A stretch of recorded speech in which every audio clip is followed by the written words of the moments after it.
Jason Hansford from the National Weather Service is joining us for a couple of seconds to talk you off in your mind, hopefully icy ledge. Yeah. Hey, Mr. Jason, welcome back to Keel. How you doing this morning? Oh, doing pretty good, Robert. How are y'all? So Erin is, I know you're going to find this hard to believe, having spoken with us. I know you're going to be stunned to hear this, having spoken with us before, that she's a little nutty. She is, pardon me just a minute, Jason.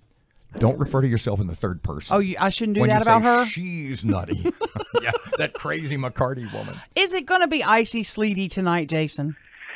We'll see. I think we'll see a brief period of rain changing over to some light snow before ending, and that's probably going to be sometime after about the 9 or 10 o'clock hour, but it only may linger for about an hour or two, so before ending around midnight tonight. And the temperatures, Aaron's thinking, it's probably going to be 15 tonight with the wind chill. I'm saying, no, it's going to be like, 28 or 30, and the ground temp's not going to be. What do you anticipate specifically when we're talking about the roads tomorrow morning, say about 6 or 7 a.m.?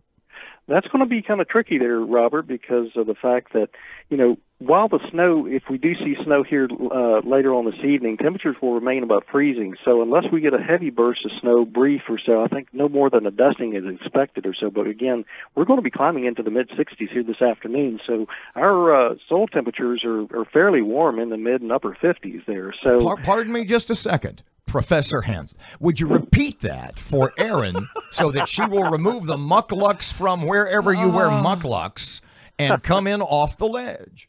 It's going to be how warm this afternoon? Mid-60s is what we're going with this afternoon. I say right around 65, 66 degrees. Which may, in a subtle way, affect the ground temperatures overnight, right? Right. Wait a minute, Jason Hansford now. Hold the snow show. Because I'm worried when you say 9 or 10 tonight, we may get the sleet or snow, and all the way overnight it's going to stay below freezing. So when we wake up tomorrow morning, we could still have road conditions that could be a little tricky, correct? Correct. Now, here's the deal. Nanny boo-boo. Sorry. Here's the tricky part, though. We're going to stay above freezing during the brief event here late evening tonight. We're not expected to fall back to around or slightly below freezing until probably sometime closer to daybreak tomorrow morning. So, however, even though we're expecting only a dusting at best with any kind of brief bursts of snow here late this evening, but some concern that we're noting is the fact that with temperatures falling to near or below freezing by daybreak tomorrow, any leftover standing water from the rains that we get late this afternoon and then through much of the evening hours, if you remember what happened back in mid-January of last year, we had a bunch of rain before that Arctic blast really blew through, and all that water that ran off quickly froze up, and I mean, it was a travel nightmare. And it was. I had to get a hotel room. Yeah, so now while we're not expecting those kind of rainfall amounts like we had with that system there this time last year, now we could still see perhaps some icing of bridges and overpasses across some portions of the area where any kind of leftover standing water is still is able to freeze here by tomorrow morning. Maybe some patchy ice on some roadways as well. So it's just going to really be kind of a tough call as to the extent of any kind of icing here locally. Jason, let's take a second or two and look at the national, sort of go macro with the weather.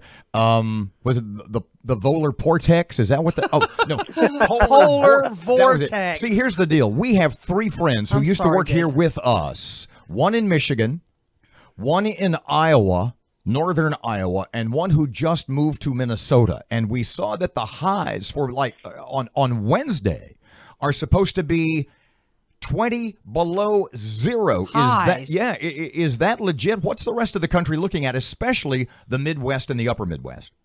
Cold. But not a lot of snow, right?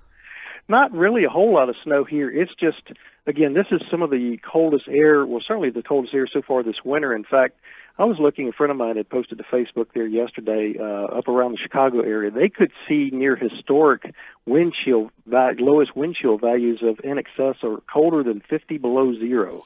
So you factor in the ambient air temperature with the howling winds, you're getting wind chill values, what it feels like to the surface of your skin, of around 50 plus below zero.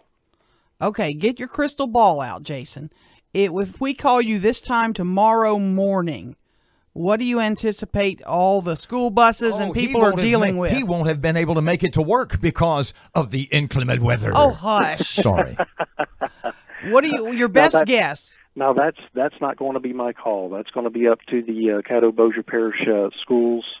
Of course, we're hosting a conference call with a lot of our partnering agencies here this afternoon to kind of give them an update on what we're kind of expecting here, though. But these trends have kind of been holding firm over the last few days here. I think any of the accumulating snows that we do see later on, late this evening through the overnight hours, will be further east and southeast of Shreveport, over north central and northeast Louisiana, and especially in Mississippi. The high for us tomorrow is supposed to be back low to middle 50s, right? Wrong. Try about mid 40s, but the air is going to be extremely dry tomorrow, so we'll see some gusty winds behind our front here later on tonight and through parts of the overnight hours, though. So that will give us wind chill values of around 20 degrees, maybe in the upper teens or so by the time the kids are getting on the buses for school tomorrow morning. So, but we should struggle to reach maybe the middle 40s here by tomorrow afternoon. That's what I said. Yeah, that's what I said. When do you update the forecast? Because this could change. We all know weather changes. When do you guys anticipate updating it? Well, we'll be updating. We'll have a new suite of forecasts out around 4 o'clock here this afternoon. So, but really not a whole lot's changed really since then. I've been on the desk here for the last few days. So. Erin, by that time, is going to be she's going to be holed up in a hotel down the street with a cheese tray from Brookshire's. It'll be awesome. Yeah, really, the freezing temperatures is really going to be chasing the back edge of the precipitation here. So while it's cold enough to snow aloft in the atmosphere, so it's just with temperatures in the mid, maybe upper 30s, we're just not going to see much in the way of accumulations here locally, unfortunately. Jason Hansford, National Weather Service. You said unfortunately. Call me the Snow Grinch. Unfortunately. Call me the Snow Grinch. Yes, that's what everyone else does. Well, go out tomorrow morning, build a snow flea. It'll be awesome. Jason Hansford, National Weather Service. Thanks so much. We'll probably chat with you again tomorrow. Great stuff, man. Sounds Thank good. you so much for your time.